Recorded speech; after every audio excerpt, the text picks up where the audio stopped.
History loves to talk about wealth. Kings, emperors, oil barons, we measure their power in palaces and treasures. But what if someone had so much gold that simply spending it destroyed an entire economy? What if generosity itself became a weapon? This is the story of Mansa Musa, a West African emperor who was so incomprehensibly rich that his act of religious devotion triggered an economic crisis lasting 12 years. The man who gave away tons of gold to honor his faith. The ruler whose charity caused a financial catastrophe.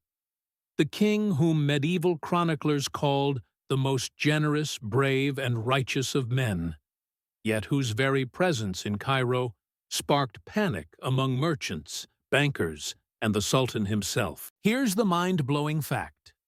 Mansa Musa's wealth, adjusted for modern calculations, potentially exceeded $400 billion. Not millions, not billions, $400 billion. Some economic historians argue he might have been the richest human being who ever lived. And in 1324, he decided to take nearly all of it on a walk across the Sahara Desert. What happens when unlimited wealth collides with a fragile medieval economy? How does one man's pilgrimage reshape international trade routes, devalue an entire currency, and change the course of African history? This is the story of how a devout Muslim emperor accidentally weaponized charity, demonstrating that too much of anything, even gold, can be catastrophic. The year is 1324. While Europe struggles through the aftermath of the Great Famine and Asia witnesses the twilight of Mongol expansion, West Africa pulses with wealth beyond European imagination. The Mali Empire stretches from the Atlantic coast to the edges of modern-day Niger, a territory larger than Western Europe. Control this land, and you control something more valuable than kingdoms. You control the gold. Half the world's gold flows from Mali's mines. The precious metal travels north across brutal desert caravans to feed the economies of Cairo, Damascus, Baghdad, and beyond. Islamic civilization runs on gold dinars, and Mali sits at the source. Medieval Arabs have a saying, "When gold speaks, everything else is silent." In Mali, gold doesn't just speak, it roars. But in the capital of Niani, a new Mansa, meaning King of Kings, has ascended to power. His name is Musa Keita, and he carries a burden that will change his life. A religious obligation that cannot be ignored. Every Muslim who can afford the journey must make the Hajj, the pilgrimage to Mecca, at least once in their lifetime. For most people, this means selling possessions, saving for years, traveling with a modest caravan. For Mansa Musa, it means something entirely different. It means organizing the largest, most extravagant procession the medieval world has ever witnessed. It means proving that African wealth and Islamic devotion can shake the foundations of the known world. What Musa doesn't realize, what nobody can predict, is that his journey will leave economic devastation in its wake, rewrite maps across Europe and Asia, and make his name immortal in ways both magnificent and catastrophic. The journey begins now. Mansa Musa comes to power in 1312, under circumstances shrouded in mystery and controversy. The previous emperor, Abu Bakr II, had become obsessed with a question that haunts powerful men. What lies beyond the horizon? Abu Bakr commissioned a massive fleet of ships to cross the Atlantic Ocean, searching for the edge of the world. He never returned. 200 ships vanished into the ocean, carrying an emperor and his dreams of discovery. This leaves Musa, Abu Bakr's deputy, to claim the throne. Some historians whisper about political maneuvering. Others suggest Musa orchestrated his predecessor's disappearance. The truth dissolves into the fog of 8 centuries. But the result is clear. Musa inherits the richest empire in the world, at the precise moment when that wealth reaches its apex. Picture the Mali Empire in 1312. The Sahara Desert, that vast ocean of sand, serves as Mali's highway system. Caravans of thousands of camels traverse routes older than Islam itself, carrying gold south and salt north. The empire's mines at Bambouk and Boura produce gold with such abundance that Malian merchants trade it by the pound. European chroniclers, hearing rumors of this wealth, believe West Africa to be a mythical land where gold grows on trees. Musa understands something his predecessors grasped only partially. True power isn't just military conquest or mineral wealth. True power is infrastructure, education, and cultural influence. He builds mosques not just in capitals, but in remote villages. He establishes Quranic schools across his territories. He creates a professional army and diplomatic corps that can negotiate with Berber traders, Egyptian officials, and Moroccan scholars in their own languages. His first triumph comes when he successfully integrates the recently conquered city of Timbuktu into the empire's administrative structure. Timbuktu sits at the crossroads of desert trade routes. Control it, and you control commerce. Previous rulers tried and failed to make Timbuktu truly Malian. Musa succeeds by respecting its diverse population, investing in its markets, and most brilliantly, transforming it into a center of Islamic learning. He imports scholars from Cairo, Baghdad, and Cordoba. He commissions the construction of Sankore University, which will eventually house one of the largest libraries in the medieval world. Students travel thousands of miles to study mathematics, astronomy, law, and medicine in Timbuktu. European universities won't reach this level of scholarship for another century. But Musa remains unsettled. He has wealth beyond measure, power across a vast territory, and the respect of his people. Yet he has not fulfilled the fifth pillar of Islam. He has not made the Hajj to Mecca. For a devout Muslim emperor, this obligation burns like an unpaid debt to God himself. In 1323, Musa makes his decision. He will go to Mecca, and he will go in a manner befitting his status as the richest Muslim ruler in the world. But this isn't about ego, at least not entirely. Musa believes he has a responsibility to represent West African Islam on the world stage. For too long, Arab scholars have dismissed sub-Saharan Africans as backwards, as recently converted Muslims who don't truly understand the faith. Musa intends to shatter that prejudice with an unforgettable demonstration of wealth, piety, and sophistication. The preparation takes a full year. Musa assembles not just a pilgrimage caravan, but an entire mobile city. 60,000 people will make the journey. Soldiers, merchants, officials, entertainers, slaves, scholars, and common citizens seeking spiritual redemption.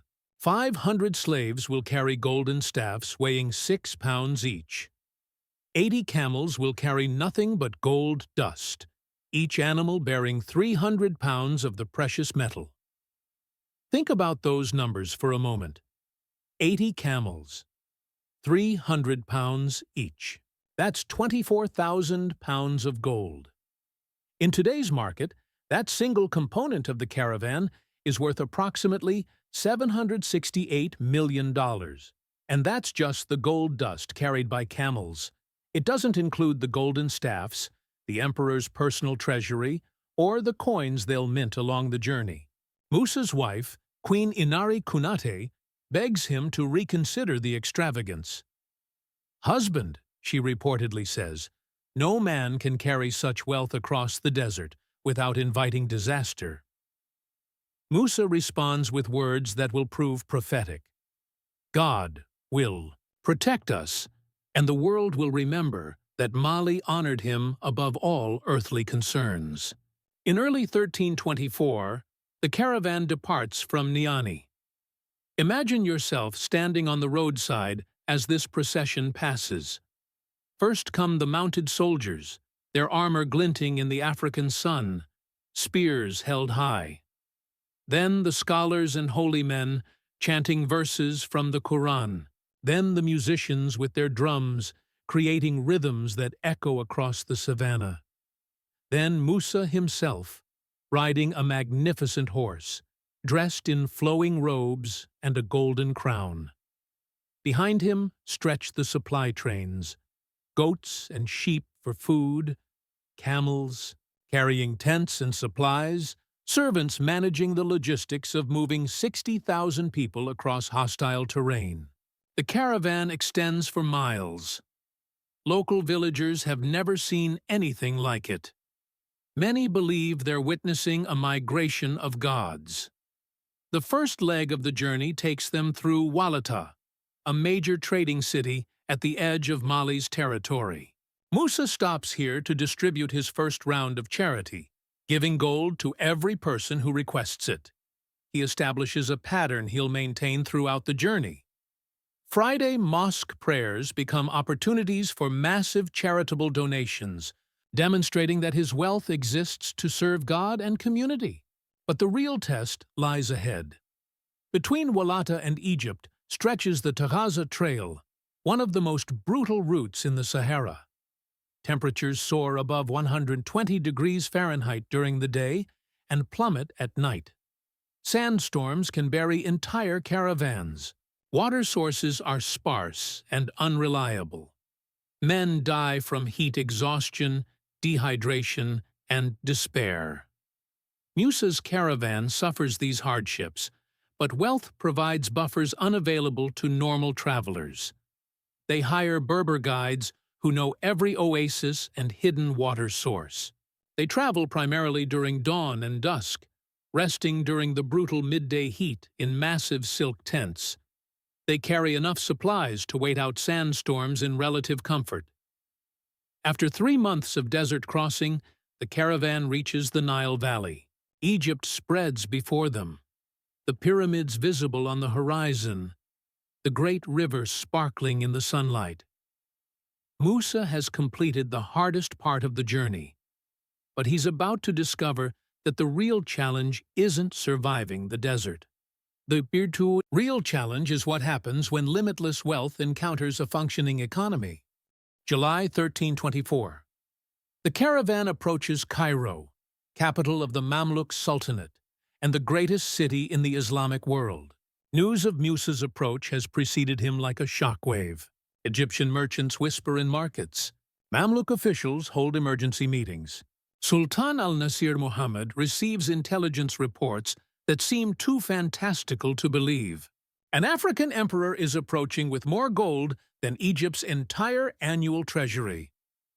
The Sultan faces a diplomatic nightmare. Protocol demands he welcome Musa with appropriate honor. This is, after all, a fellow Muslim ruler making the Hajj, but Musa's wealth threatens to upset Cairo's entire social and economic order. How do you host someone who can outspend your entire government? How do you maintain dignity when your guest makes you look poor by comparison?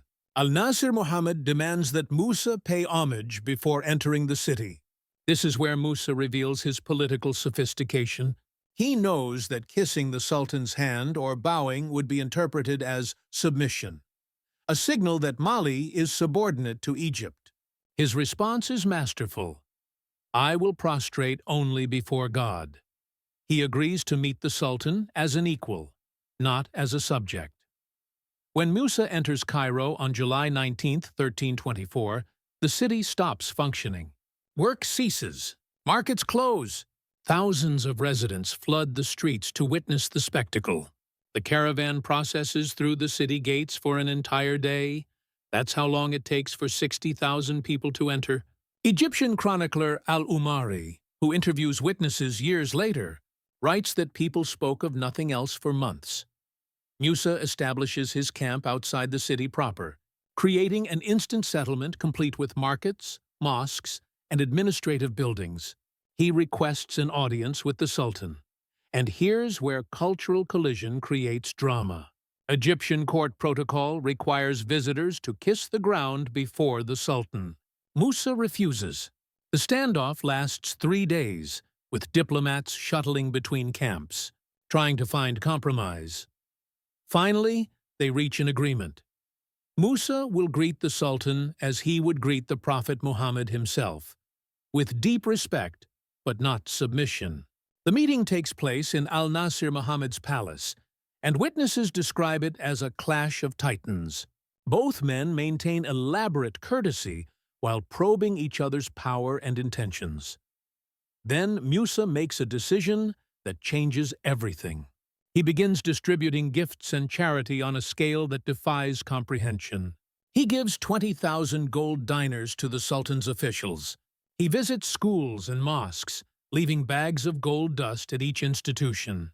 He walks through Cairo's poor neighborhoods, personally handing gold coins to beggars. He tips servants with amounts that would buy houses. Imagine being a Cairo merchant on an ordinary Tuesday morning. A stranger approaches your shop, clearly part of the Malian delegation. He wants to buy a simple rug. You quote a price of 5 dinars, already inflated, because you've heard these Africans are wealthy.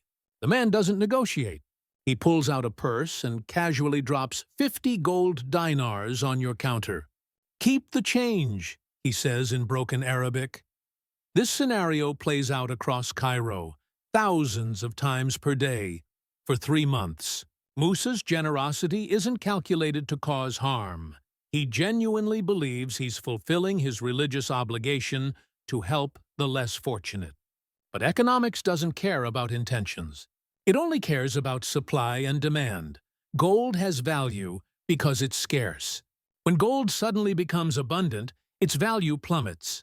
Within weeks of Musa's arrival, Cairo's gold market begins to destabilize.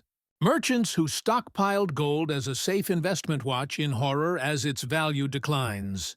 Money changers who convert between different currencies find their rate tables becoming obsolete daily. The government mints coins that are worth less each week because so much gold floods the market. Al-Umari later interviews multiple witnesses who describe the economic chaos. Gold was at a high price in Egypt until they came in that year. The value of gold fell and has remained low until now. The present-day value of gold does not reach the value it had before their arrival. But Musa remains oblivious to the devastation he's causing. From his perspective, he's simply being generous as his faith requires. He visits the sick in hospitals, leaving gold for their care. He funds repairs on mosques and schools. He personally pays the debts of imprisoned debtors, securing their release. Every Friday, he attends prayers at a different mosque. And every Friday, he leaves donations that would fund those mosques for years. The Egyptian intelligentsia becomes fascinated by Musa. Scholars invite him to academic discussions about theology, astronomy, and philosophy. They discover that this African emperor is not the barbarian they expected. He debates Quranic interpretation with respected scholars. He discusses mathematics with Cairo's astronomers.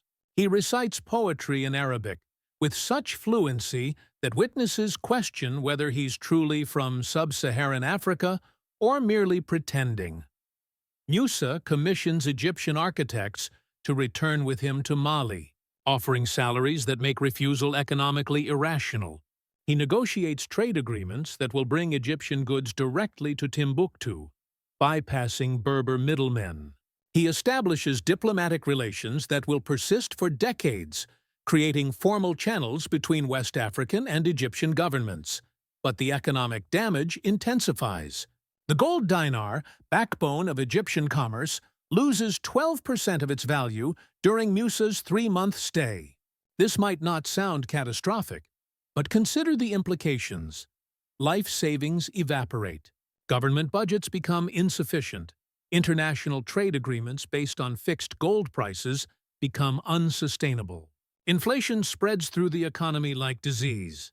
Bread prices rise. Rent increases. Wages, paid in now devalued gold, can't keep pace with the rising cost of goods. Egyptian merchants begin to panic. Some try to hoard goods, betting that inflation will continue.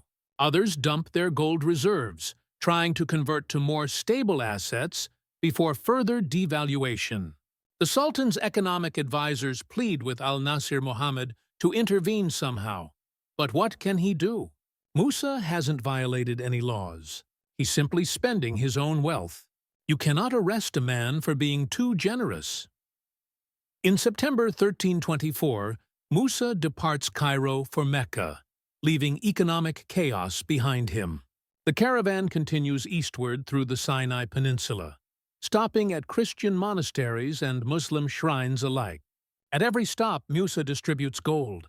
In the monastery of St. Catherine at Mount Sinai, he leaves a donation so large that the monks write about it in their chronicles, ensuring the story survives 8 centuries. The caravan reaches Mecca in October 1324, and here Musa achieves his primary goal, completing the Hajj. He performs the rituals prescribed by Islamic law, circling the Kaaba 7 times, running between the hills of Safa and Marwa, standing in prayer at Mount Arafat. Among the thousands of pilgrims performing these same rituals, Musa stands as the richest man present. Yet he performs the same humble actions as the poorest believer. But even in Mecca, his wealth causes ripples. He funds the construction of new facilities for pilgrims. He pays for the expansion of the Grand Mosque. He establishes an endowment that will provide food and water for poor pilgrims for generations. The rulers of Mecca, the sharifs, welcome his generosity, but privately worry about the same economic effects that devastated Cairo. After completing the Hajj, Musa faces a decision. Does he continue distributing gold with such abandon? Does he maintain this pace of spending? The question becomes moot when he receives troubling news from Cairo. Gold's value has collapsed so severely that Egyptian merchants are refusing to accept Malian currency. The economic damage is so profound that it threatens Mali's ability to trade with the entire Mediterranean world. Musa realizes, finally, that he has made a catastrophic mistake. His generosity has become a curse. His charity has created poverty. His devotion has spawned economic chaos. This is when Mansa Musa does something unprecedented in medieval history. He attempts to reverse an economic crisis he personally created by borrowing back the gold he distributed. He returns to Cairo in early 1325, seeking an audience with the city's major moneylenders. His request seems absurd. He wants to borrow gold at exceptionally high interest rates, rates that would normally be considered extortionate. The moneylenders are shocked. An emperor who showed up with tons of gold now wants to borrow it back. But Musa explains his strategy. By borrowing gold at high interest rates, he's removing gold from circulation, creating artificial scarcity. By agreeing to pay interest rates of up to 30%, he's making gold lending profitable again, encouraging merchants to hoard gold rather than spend it. It's a brilliant economic intervention, possibly the first recorded attempt at quantitative tightening in history. Musa borrows back thousands of dinars, effectively paying a premium to undo his own damage. Egyptian economic chronicles note that gold's value begins to stabilize. Though it will take 12 years for the market to fully recover to pre-Musa levels, the return journey across the Sahara in 1325 feels different from the triumphant departure. The caravan moves faster, leaner. Many of those 60,000 original pilgrims have stayed in Egypt, Mecca, or intermediate cities, finding opportunities in foreign lands. The gold that weighed down camels has been distributed, borrowed back, or spent. Musa returns to Mali fundamentally changed by his experience. The economic crisis in Cairo haunts him. Yes, he fulfilled his religious obligation. Yes, he demonstrated Mali's wealth and sophistication to the Islamic world. But he also learned that power without wisdom creates destruction. Unlimited wealth without economic understanding generates chaos. Good intentions cannot prevent catastrophic consequences. Worse, Musa receives devastating news during his return journey. Gao, one of Mali's important vassal cities, has rebelled. His sons, left in charge during his absence, failed to maintain control. The rebellion spreads, threatening to fragment the empire Musa worked years to consolidate. His pilgrimage, meant to demonstrate divine favor, has instead revealed vulnerability. Musa's response reveals his transformation. The old Musa might have immediately marched on Gao with overwhelming force, crushing the rebellion through military supremacy. The new Musa, educated by his Egyptian humiliation, takes a more sophisticated approach. He sends diplomats first, offering reconciliation and addressing the rebels' grievances. Only after diplomacy fails does he deploy his army. And even then, he prioritizes capturing rebels alive, rather than massacring them. The campaign to retake Gao succeeds, but it costs more than money and soldiers. It costs Musa's certainty. He returns to Niani in late 1325, welcomed as a hero by his people but carrying profound internal conflict. How can he celebrate his successful Hajj when it destabilized an entire region's economy? How can he take pride in Mali's wealth when that wealth became a weapon he couldn't control? The architectural legacy he creates addresses these tensions. Musa commissions the construction of mosques across Mali, but not the simple structures that existed before. He employs the Egyptian architects he recruited, including Abu Ishaq al-Sahili, to design buildings that blend West African and Middle Eastern styles. The Great Mosque of Gao, built under his direction, uses burnt brick rather than traditional mud, a technique imported from Egypt. It stands today as a UNESCO World Heritage Site. Testament to cultural exchange born from economic catastrophe. But the crown jewel is the Jingwareber Mosque in Timbuktu, designed by al-Sahili and completed around 1327. This building isn't just a place of worship, it's a statement. Its design announces to the Islamic world that West African civilization can match or exceed anything produced in Cairo or Damascus. Its massive prayer hall accommodates thousands of worshippers. Its minaret rises above the city like a lighthouse of faith. Musa transforms Timbuktu into the intellectual capital he envisioned before his pilgrimage. The scholars he recruited from across the Islamic world established schools, libraries, and research centers. The University of Sankore flourishes, attracting students from Morocco, Egypt, Persia, and beyond. Timbuktu's libraries eventually house hundreds of thousands of manuscripts, works on astronomy, mathematics, medicine, law, and philosophy that rival any collection in the medieval world. Yet Musa cannot escape the reputation his pilgrimage created. The Egyptian economic crisis becomes legendary. Arab chroniclers write about it for centuries. The story spreads across trade routes, the African emperor who crashed Egypt's economy with pure generosity. Some accounts exaggerate the damage, others minimize it, but every version agrees on the essential truth. One man's wealth fundamentally altered the economic landscape of the Mediterranean world. The political ramifications extend far beyond economics. European cartographers, hearing reports of Musa's wealth, begin including Mali on their maps for the first time. The Catalan Atlas of 1375, one of the most detailed medieval world maps, prominently features Mansa Musa sitting on a throne holding a golden orb, with text describing him as the richest and most distinguished king in all this region.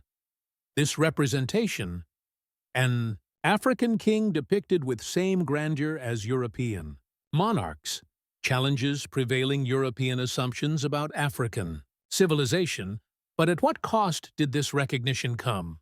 Musa spends his final years grappling with this question. He expands Mali's territory, bringing more communities under centralized rule. He standardizes weights and measures across his empire, creating economic predictability that prevents local markets from experiencing Cairo-style shocks. He establishes a professional bureaucracy to manage Mali's wealth, ensuring that future rulers cannot accidentally weaponize gold through ignorance. The price of power, Musa learns, is eternal vigilance. Wealth must be managed, not just accumulated. Generosity must be calibrated, not indiscriminate. Good intentions must be paired with practical wisdom. These lessons come too late to undo the damage in Cairo, but they shape Mali's governance for the remainder of Musa's reign. In 1337, Mansa Musa dies, probably in his early 50s. His death comes not in battle or through assassination, but apparently from natural causes. A rare, peaceful end for a medieval emperor. His son, Magan, inherits the throne and Mali's vast wealth. But Magan lacks his father's vision and diplomatic skill. Within decades, Mali's power begins to wane, challenged by rising kingdoms and internal fragmentation. The empire Musa built doesn't collapse immediately. It persists for another 2 centuries, maintaining control over key gold routes and continuing as a center of Islamic learning. But it never again produces a figure of Musa's stature, a ruler who could simultaneously represent ultimate wealth and profound faith, strategic brilliance and devastating naivete, cultural sophistication and economic catastrophe. The legend of Mansa Musa's pilgrimage endures not because he was simply wealthy, but because his story captures fundamental tensions in human civilization, between generosity and responsibility, between intention and consequence, between power and wisdom. The immediate aftermath of his death saw Mali continue its cultural golden age. Timbuktu remained a beacon of scholarship for centuries. The architectural projects Musa commissioned survived wars, droughts, and political upheavals. The diplomatic relationships he established created trade networks that enriched West African communities for generations. But the long-term historical impact is more complex. Musa's pilgrimage permanently altered how the Islamic world viewed sub-Saharan Africa. Before 1324, Arab scholars largely dismissed West African Muslims as peripheral to Islamic civilization. After Musa's demonstration of wealth, learning, and piety, that dismissal became impossible. He forced the Islamic world to acknowledge that Africa, south of the Sahara, could produce civilizations rivaling anything in Cairo or Baghdad. Yet, this recognition came through economic disruption that hurt ordinary Egyptians. The 12-year recovery period affected not just merchants and traders, but families struggling to buy bread, workers watching their wages devalue, elderly people seeing their savings evaporate.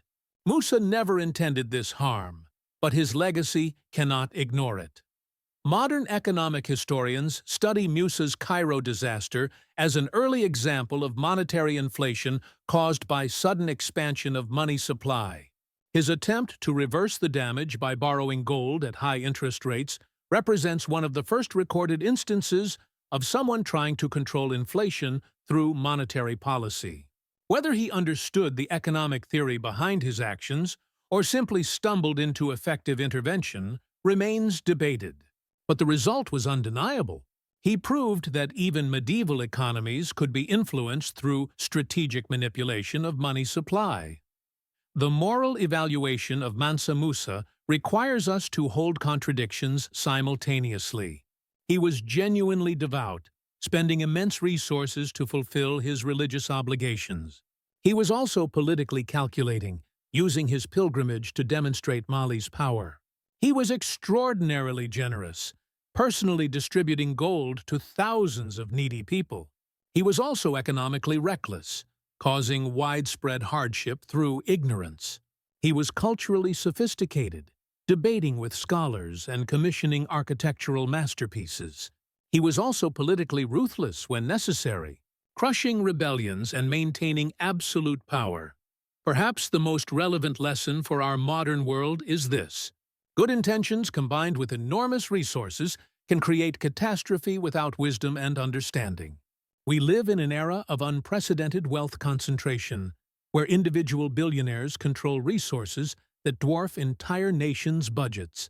Musa's story reminds us that how wealth is deployed matters as much as how much wealth exists, that economic systems are complex and fragile, vulnerable to disruption even from seemingly beneficial actions, that power without education, wealth without understanding, and generosity without calculation can harm the very people they intend to help. What would Mansa Musa do differently if he could repeat his pilgrimage? Would he distribute gold more carefully, consulting with Egyptian economists before flooding Cairo's markets? Would he abandon the display of wealth entirely, making a humble pilgrimage that wouldn't demonstrate Mali's power but wouldn't damage Egypt's economy? Would he find some middle path, celebrating Mali's achievements without causing economic chaos? We cannot know. What we do know is that his journey changed world history. European maps began acknowledging African civilization. Islamic scholarship recognized sub-Saharan Africa's contributions. West African architecture absorbed Egyptian techniques. International trade routes shifted to accommodate Mali's economic power. And in Cairo, for 12 years, merchants struggled with inflation caused by one man's extraordinary generosity.